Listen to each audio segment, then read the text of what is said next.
Hello. Man, hello everyone.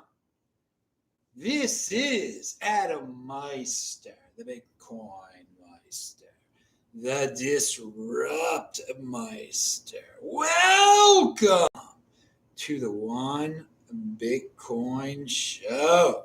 Oh man, my hair. Today is January the 30th, 2025. Strong hand, long-term thinking. Bitcoin is the next Bitcoin 2028 halving. Hello, my elite friends. How are all of you? Perseverance. I'm offended by selling golden age. We're in, baby. Trump is using my line with the golden age. Thanks to Cocoa Beach.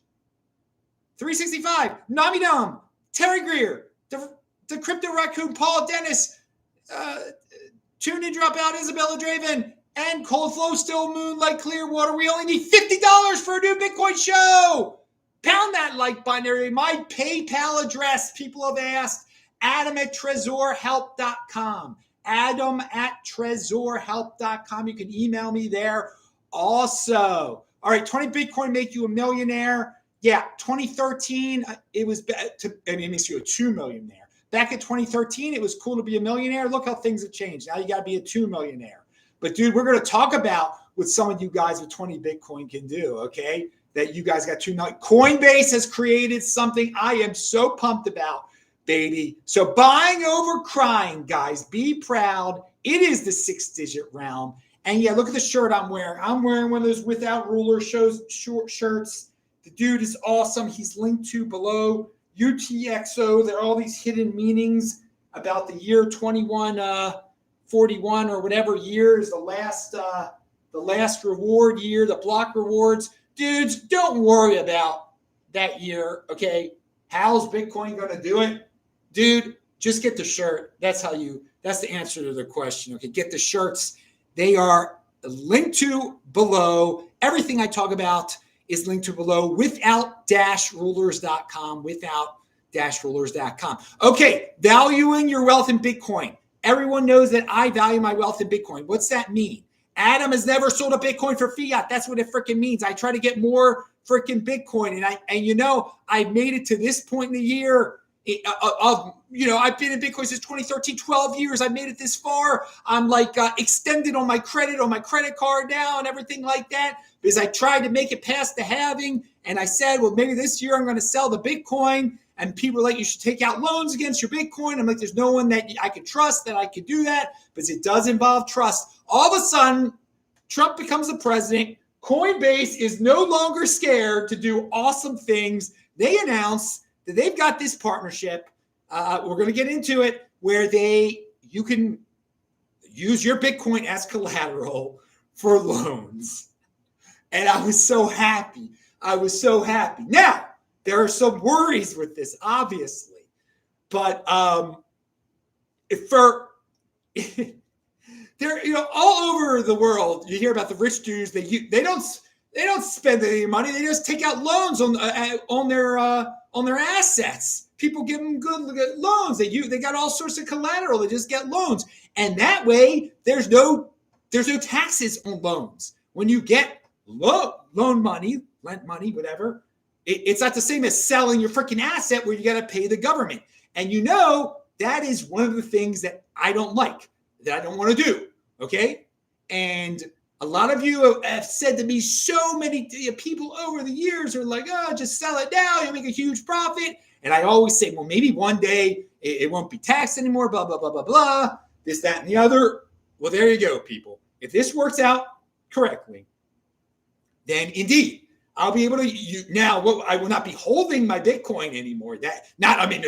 Some of my Bitcoin will not be held anymore by me. It will be held by Coinbase. I have to trust Coinbase. But again, we're moving into a new regime where the regime is not as likely to go after Bitcoin holders for being Bitcoin holders and say Coinbase confiscated his freaking Bitcoin if he's got some Bitcoin in it. And I will put the minimum amount over there to get what I need. Now, there's a big caveat to this. And please, I tweeted this out. Please retweet it. It is linked to below. This is really, really important. I mean, this is what I've always wanted. And it's not just me. This is going to make a big, this should be the biggest news right now. And first of all, even if you don't have a lot of Bitcoin or whatever, the leverage, people that don't have a lot of Bitcoin are going to use this now. They're going to get loans to buy more Bitcoin, to buy more, crypto nonsense, this, that, and the other. And dude, it is bullish for Bitcoin. If this product is as good as I hope it to be, all right? And does not involve, because it involves wrapping your Bitcoin, all right? And some people are like, wait, well, if you turn your Bitcoin into a Coinbase Bitcoin, then that's a taxable event. Now, that's total nonsense. The IRS needs to make it clear that this is not, it's not selling your Bitcoin for I don't think selling your Bitcoin for Ethereum should be taxed either. But temporarily having your Bitcoin as a wrapped Bitcoin, that's changing from one crypto to another. So some accountants are worried about that.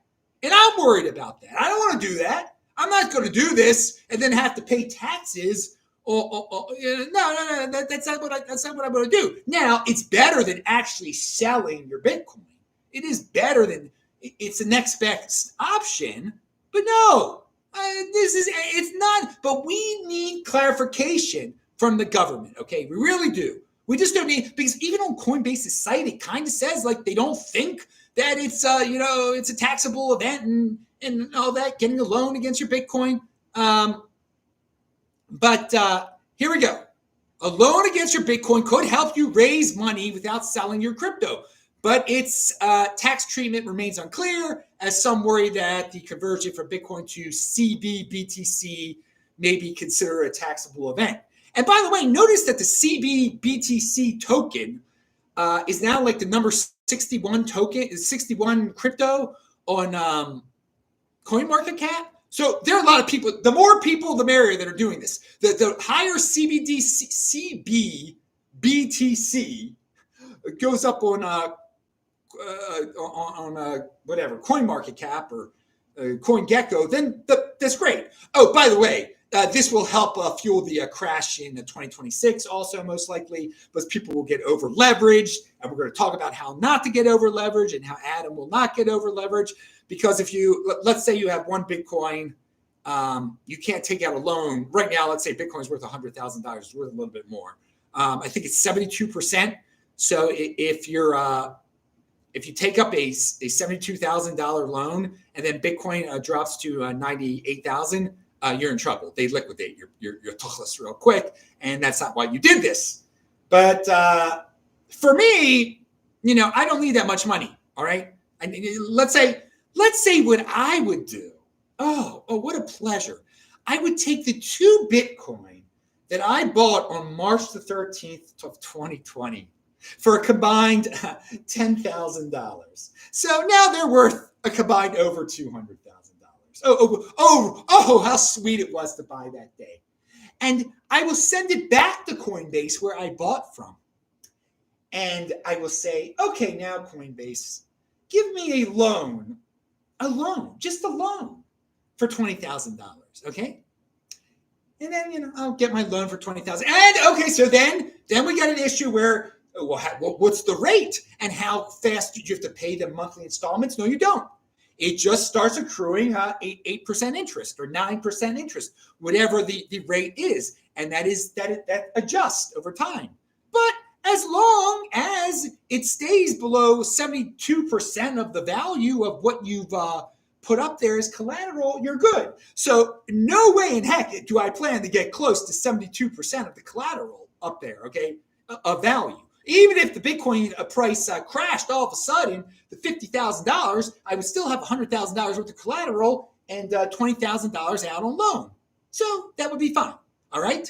Now, a lot of you are like, well, what is this? I don't have 10 Bitcoin. I told you to get 20 darn Bitcoin 10 years ago, 8 years ago, whatever. All right. I'm talking to the people that listen to me. All right. All right. So, but this is a serious thing. What a pleasure I would get. So then I would have I would have $20,000 cash. Now they give you first, there's another step too. first they give you, whatever. They give you USD. They give us a Tether, not Tether, whatever. I don't know what it is. One of those USDT tokens. I don't know. Okay, but you could convert it to cash, to fiat on there. All right, this will be great. I will be able to fund some of these things I want to fund, some charities, and just all sorts of things. I'll be able to do. I won't have to sell my Bitcoin. I'll be able to announce some of these things I keep alluding to. Blah blah blah. I'm so glad I waited on possibly using some of my some of the stuff I have laying around to fund things. All right, this is great if it works. If this is so, the IRS needs to clarify the Coinbase and Morpho Labs. Morpho Labs is the partner. Crypto-backed loans, tax situation. This is my tweet. I'm just reading it word for word. The wrapping of Bitcoin should not be a taxable event. And this has to be made 100% clear by the IRS. This product is great for Bitcoin. Guys, retweet that. This should be our issue. This is my issue. I want Cynthia Loomis, however you pronounce her name, all the people out there, just make it clear. Get the IRS to make it clear real quick. Now, if this has already been done and I didn't notice it in the last 24, I had to drive from Texas back to Salt Lake City. I'm back in Salt Lake City. It's a pleasure to be back in Salt Lake City. It's cold. I don't like that. I really don't like that. We'll talk more about what happened to me in Salt Lake City. People ask me, what happens when normies ask you about Bitcoin? I was like, well, it doesn't happen that much. Well, it happened today. It happened. Okay. Oh, I got some stories to share later. So pound that like button, everybody. I'm going to check the super chat real quick before we move on to the next subject matter. And we got Benjamin Dichter's here. Lorian Gamaroff is here. He's pounding the Lorian is a legend. My friend from South Africa. Oh, Lorian, it's so great to see you, man. Really, really great to see you. And I hope the family as well. I was just thinking how old your sons are now. It's unbelievable. It's unbelievable. We have seen it all, haven't we? We've really seen it all. All right. So I got to show everybody the back of the shirt. We got all sorts of weeks. I just want to, it talks about slave. I don't like the term slavery, but the guy gave me the shirt for free. So slavery is a very serious thing. I don't try to talk about slavery versus financial slavery. It's a word that hits a lot of nerves and whatever. But dudes, if you're a descendant of slaves, I don't know how you can not fight this taxes situation and stuff. Okay, I'm just throwing it out there. All right. All right. Now, I just asked for a clarification of the tax situation. Hopefully, all right.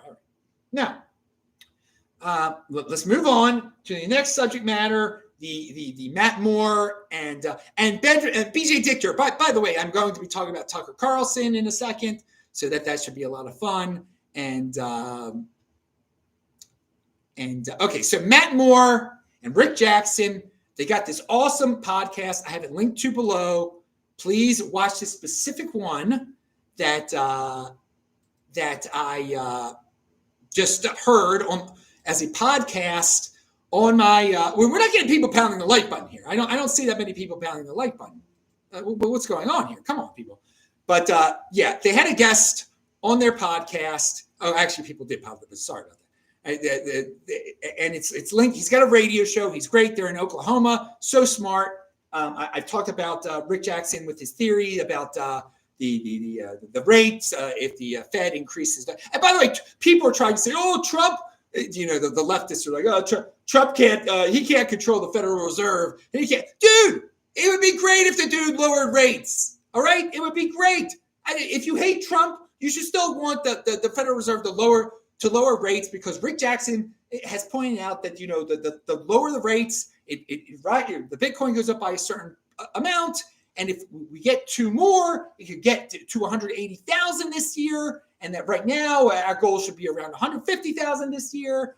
So they've got a guest on the show. Oh God, this is going to be an interesting subject. Lorian will have some thoughts on this too. It's so funny that he's here. It's as if he read my mind. But Rick Jackson and Matt had a guest on their show, and he was talking about how he feels that they're malicious actors, that he said there could be, well, he didn't use the term malicious actors. A lot of people use this malicious actors as clickbait and stuff. I think even Matt used the term, but there we go. 199 from Andy and PDX. Thanks for the content, Adam. Andy, it's great. You know I love Portland. You know I love you. And it's great to see you back here, man. I know you're a very good guy. And yes, I won't get into it. Awesome. Now, thank you. Now, the next. But so they talk. A lot of people are worried. You know, the corporations are going to fork Bitcoin. They're going to say it's Bitcoin. The U.S. Donald Trump's going to define what Bitcoin is. Blah blah blah. Bitcoin. And he was saying, and they pushed him on this. This was good. What they pushed him on. He said, you know, these large entities have Bitcoin. They help define what Bitcoin is. Or they define what Bitcoin is almost. And they're like, well, it's not proof of stake. And then he had some connections. I think the guy understood. He's from Canada. It doesn't matter what the guy really, you know, how deeply he understood what defines Bitcoin. But I want to tell you what defines Bitcoin after a fork. If some entity, if BlackRock, who supposedly has got a lot of Bitcoin, or if they say, well, now we've got the real Bitcoin. I mean, it is the market that defines it, all right? But what pushes the market in the direction of Bitcoin over Bcash? What did that? It's force. It's like the psychology of Bitcoin, okay? In order to get, you know, it's how do you alter people's thinking? Through force, through peer pressure, okay? This is where the guys on Bitcoin Twitter that are freaking the Bitcoin Inquisition, who annoy me, who say, you know, if you said the word Ethereum, you're not a true Bitcoiner. Well, back in 27, those were the same type of people who were like, this is Bitcoin. It's Bitcoin because there's only 21 million. It's Bitcoin because this is the block size. This is it. This is it. They went on a rampage. Social media rampage. They had more people doing it. They were the aggressors. There was a lot of peer pressure involved and stuff. It's a psychological thing, okay? And I've been so interested in the psychology of money. What really keeps the Bitcoin? What really keeps the U.S. dollar as the world reserve currency? There is psychology behind it. There's just a way people see rappers, you know, talking about the dollars and everything. It reinforces it. There is a psychology. So another way, you know, the word force. I know a lot of people don't like the word. It's a bad thing. The government could say, we are going to arrest every single person that has the original Bitcoin. I mean, we're straight up doing it like Germany style. I mean, God forbid. You're going door to door, searching your house, you know, grabbing you by the you know what, threatening your children, saying this is. I mean, it's not going to do this, but that would help define Bitcoin. But there'd still be a resistance of stuff. But the normies would comply. The normies would comply and stuff. But there's even a point where, well, how about if the normies, you know, how many normies are there really? You know, how many that if they do, if there's some other psychological thing out there that says that's normie Bitcoin, there still be the force and the psychological pressure of the you know, the hardcore Bitcoin, me, everybody out there, you know, the OGs out there, and it would still be the real Bitcoin. People would just be like, okay, there's this compliant Bitcoin also, there's this 42 million Bitcoin also. It's legitimate because Sailor gave in, or because Sailor Bitcoin, or because BlackRock, or because this is the only thing my retirement fund exists. There would be another coin. But man, the real Bitcoin there would still be advantages to it because you know, the other one would be compliant or whatever it would be. There'd be catches to the other, and just the psychological pressure, the psychological force out there. It's still in a relatively free country, free world. There's a big caveats also, but if we go down to like totalitarian land, like where they can come to your house and grab you by the you know what, threaten your children, that's a different story. But it boils that back to my main thing, that it's force, it's peer pressure. It isn't the longest chain. It isn't some technical definition. It isn't, who has the most. If BlackRock has the most, if Coinbase has the most, that's still, no, that doesn't matter. Then there'll be all these other, Coinbase could go totally wild with their 2 million, 1 million Bitcoin, 2 million Bitcoin and say, okay, we're forking this off and this is the new thing. We're dumping all our Bitcoin, blah, blah, blah. And there'll be a price issue, but everyone else will be like, whoa, what are you even doing here? Where did this come from? I mean, you forked it into this like, there's going to be 1 billion Bitcoin now, or just something totally crazy, and the pressure would still be out there. That the people clearly defining what the real Bitcoin is, putting the pressure on everyone. So, yeah.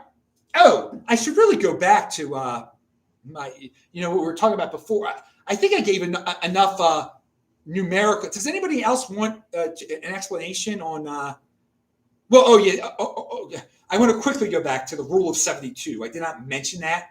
With if you guys are if you actually with Coinbase, if you take out a loan and you're worried about reaching the 72% limit or 73% limit of your collateral, just because you haven't been making any payments whatsoever to it, here's a real neat trick. Okay, everybody remember this. If you're getting charged a 9% rate, it's called the rule of 72. Everyone, you're going to learn something awesome today. If you're whatever you're getting charged in interest, if you're getting charged 1%, let's say, how many times does one go into 72? 72. That means it will take 72 years for your for what you owe to equal what your collateral is. Okay. All right. The other side of the spectrum is if someone is giving you 1% interest on something, it'll take you 70%, 72 years to double your money. Okay. All right. So let's go through this again. Let's say I'm going to really confuse people here. I'm going to really confuse myself on here on the rule of 72. But it's just it's important to remember because a lot of people can get into a situation here. Let's say it's $100,000. I take out a loan with Coinbase. All right, I get $100,000 loan, and they're charging me 9%. All right, 9%. $100,000 for it's 8 years because 9 goes into 72 8 times. 9 goes into 72 8 times. All right. And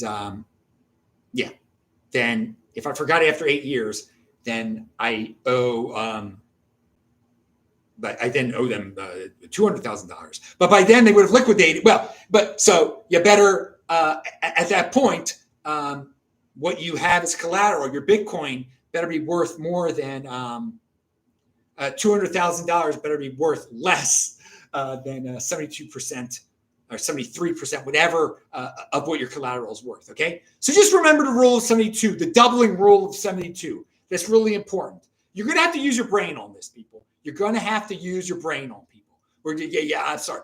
So let's again. This is the best way to remember it, and then you're going to have to use your brain.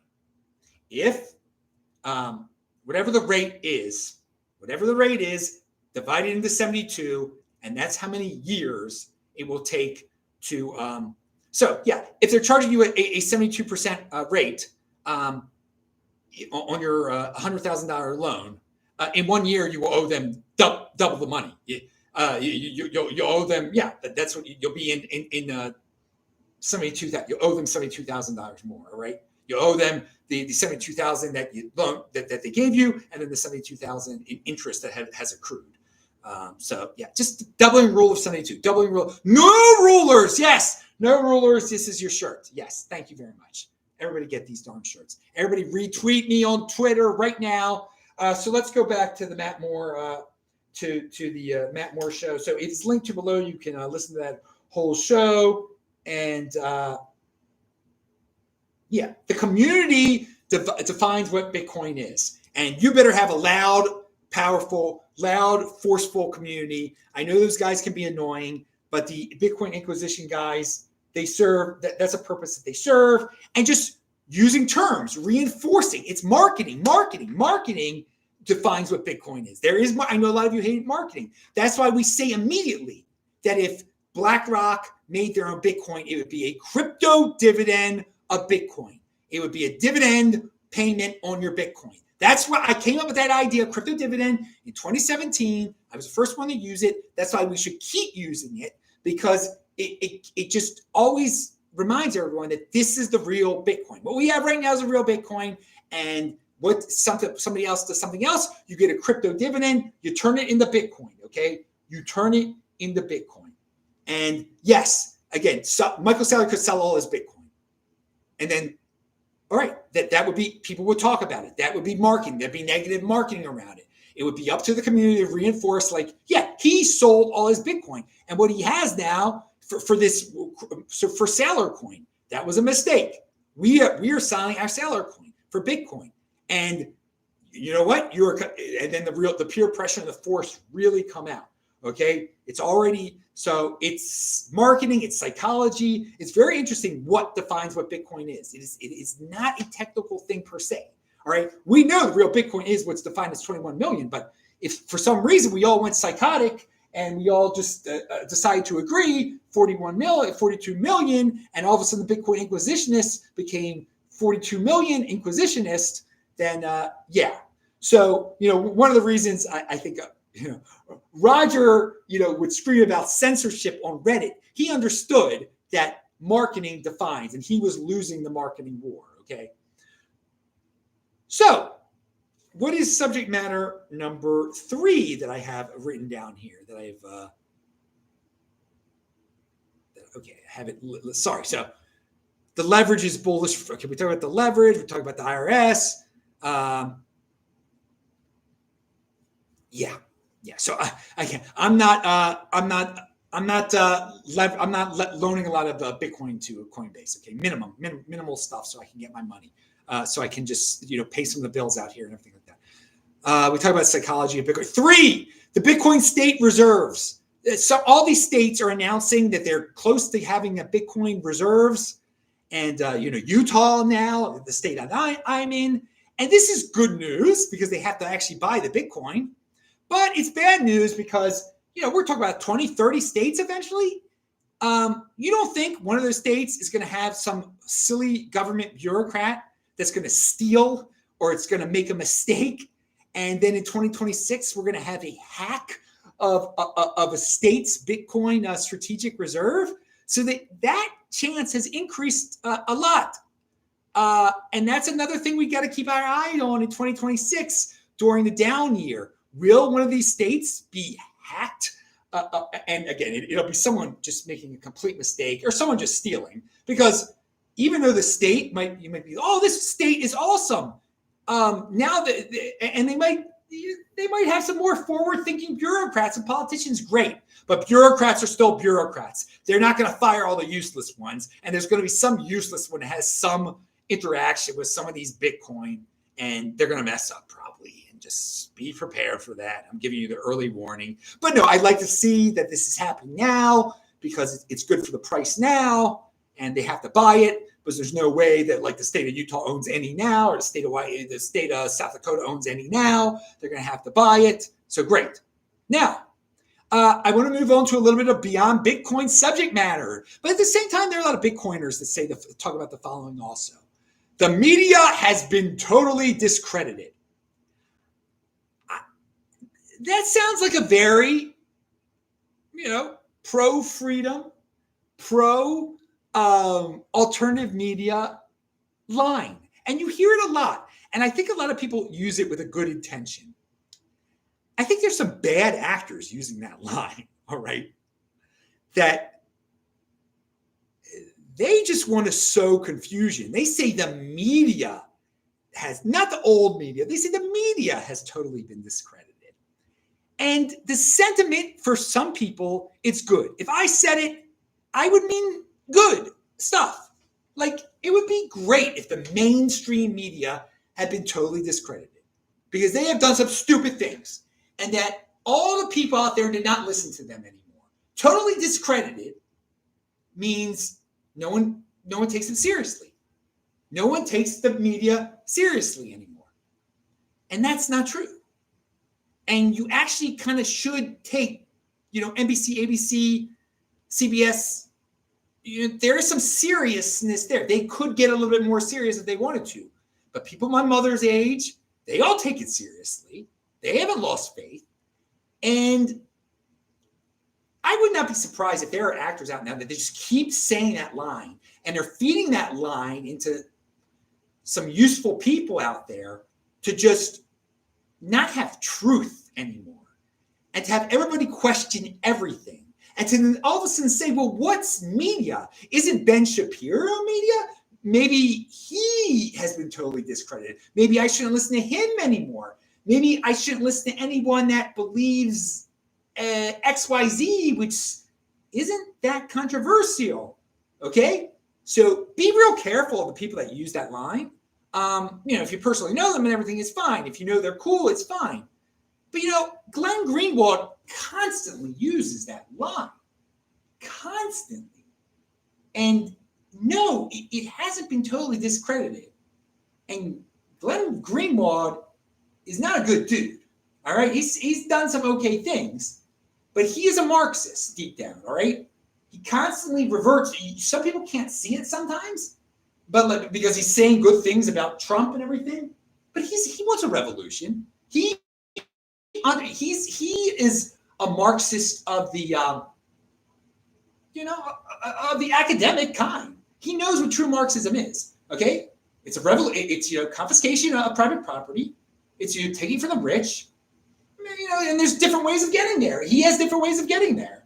All right, and there's a lot of people that might be on that academic side, intellectual side of some movements that'll just say, let's just create a situation where we can have a revolution by making this something that everybody says. The media has totally been discredited. Okay, the mainstream media is a joke. Okay, it is a joke. I will say that. But okay, let me give you an example. Again, on my drive back here, it took 2 days to drive back here, and there were a lot of podcasts I downloaded and listened to, and one of them was the Lex Friedman was on Joe Rogan. Okay, and they're totally alternative people, and they totally say these lines. And I know when Lex doesn't say, the mainstream media has been discredited, but Joe Rogan, says things like that. Now, again, he is part of, well, he's not the mainstream, but he's alternative. He's the very definition of what a lot of mainstream media hate. And that's good for him. And I think he does believe that a lot of people don't really care about the mainstream media very much anymore. He isn't a useful tool. He isn't like trying to start a revolution or discredit.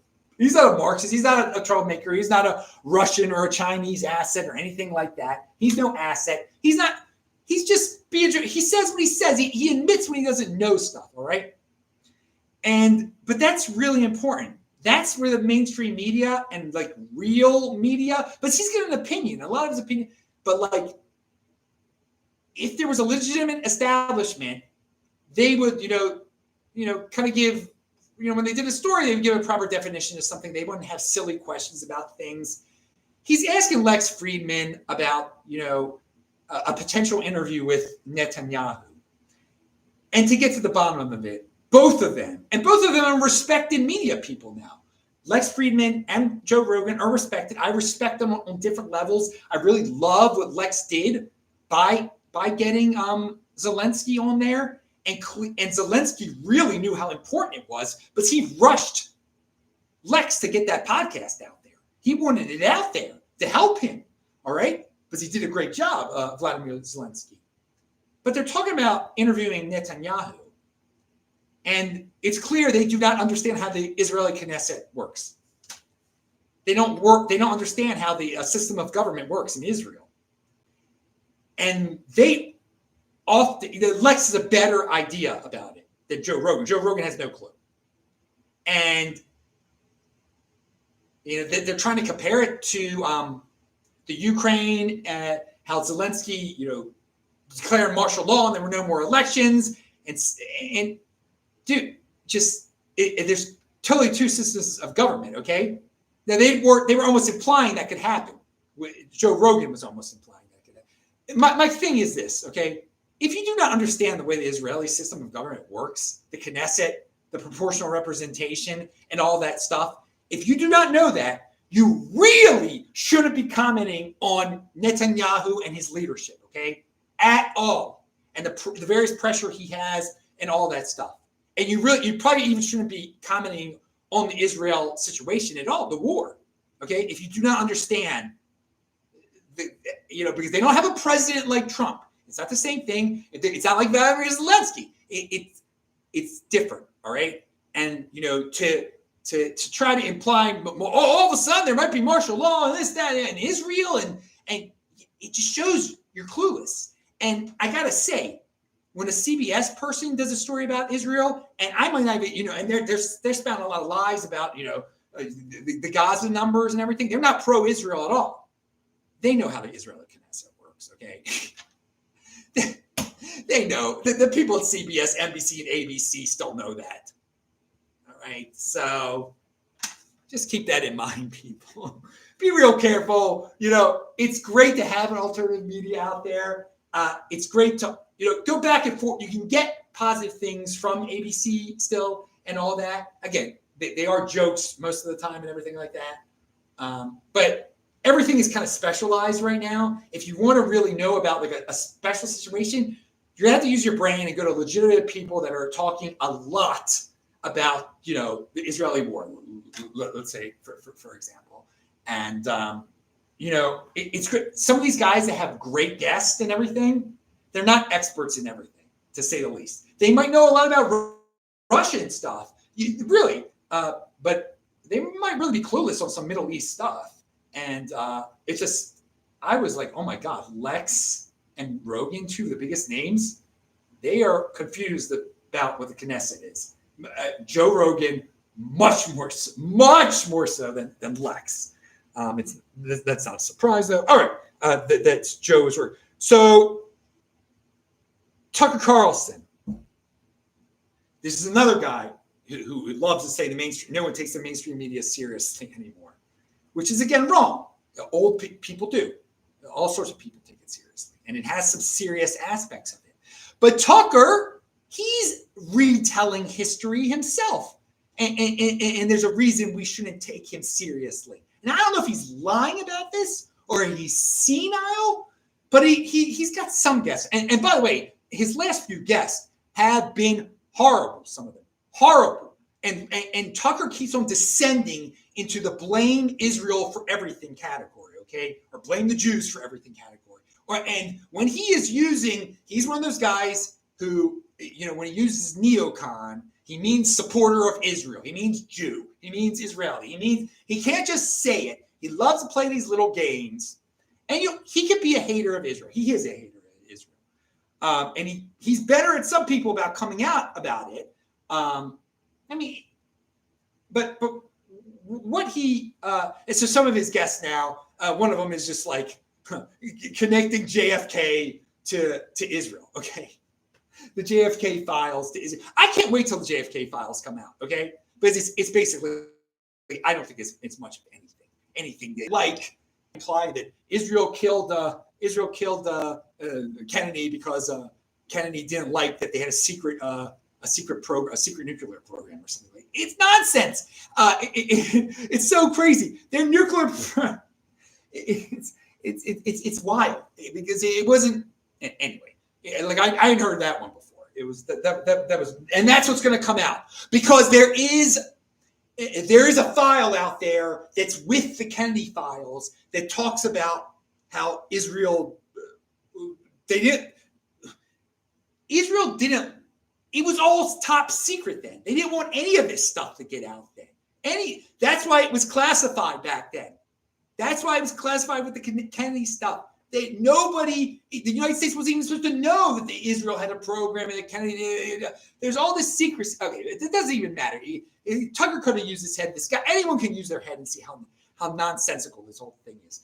But some guest that Tucker has on there, he says to him, he's like, yeah, man, we got to really review the 9/11 thing. I remember back in the day, in 2001, how everybody was talking about Gary Conduit and his affair and how the woman had been killed, and that was the big story. And this Middle East stuff, it just comes out of nowhere. All of us, why did it just come out of nowhere? Why didn't we know? I want to know, why didn't we just know? And the guest was kind of like, yeah, or something. He maybe the guest said there was the cold and everything like, or I don't know. He meant it.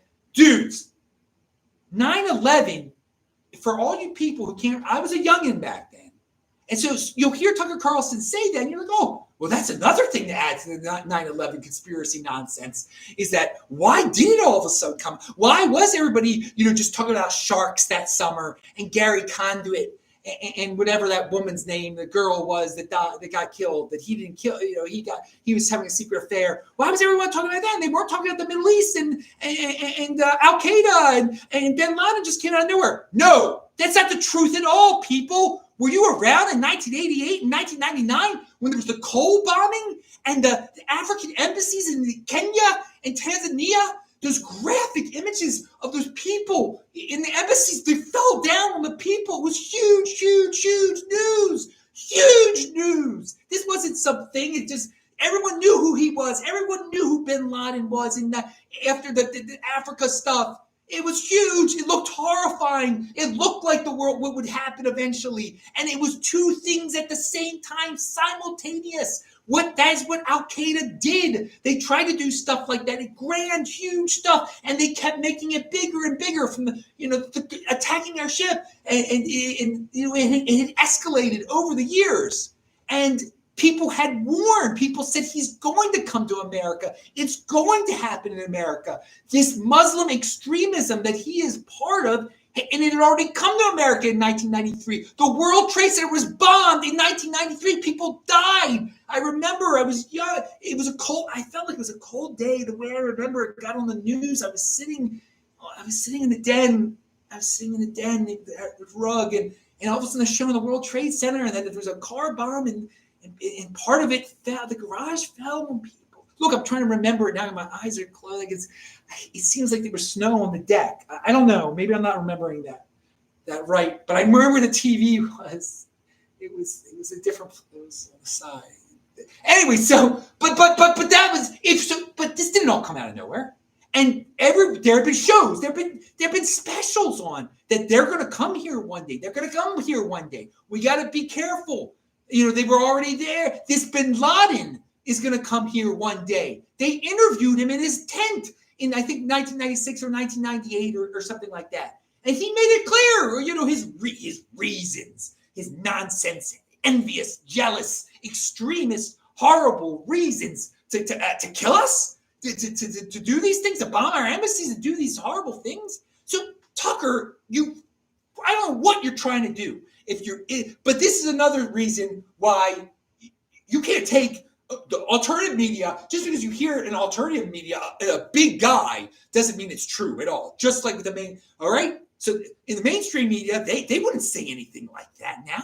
They wouldn't just say it came out of nowhere. They would say, everyone with a logical head says, there was the coal, and the coal is a ship, for those of you who don't know, that was blown up by these Al Qaeda guys. It got a big hole in it. And I think some soldiers out. But the Tanzania, Kenya and Tanzania, it was a horrible bombing of the United States embassy. It was horrible, and it was simultaneous, just like planes simultaneously hitting Washington and New York. It's the same thing. It's the same. So it didn't come out of nowhere. It's the same ideology. It just didn't. We were warned about it. We knew about. Everybody knew, and there were plenty of people.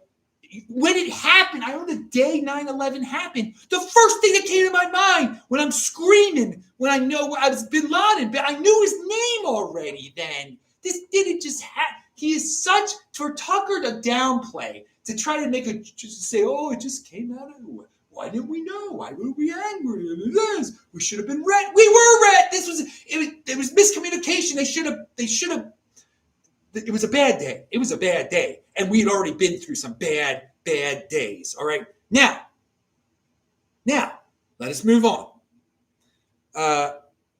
So real quick, speaking about Israel, a little bit about Israel. So I'm at shul today, and a guy, I got my Bitcoin shirt on. A guy comes over. A guy I've seen a million times there. He's Israeli, actually. He's asked me, how do I buy Bitcoin? How do I buy Bitcoin? Then another guy comes over. He's also Israeli. He asked me how, because he sees no. So 3 Israelis end up talking to me for a long time at shul today.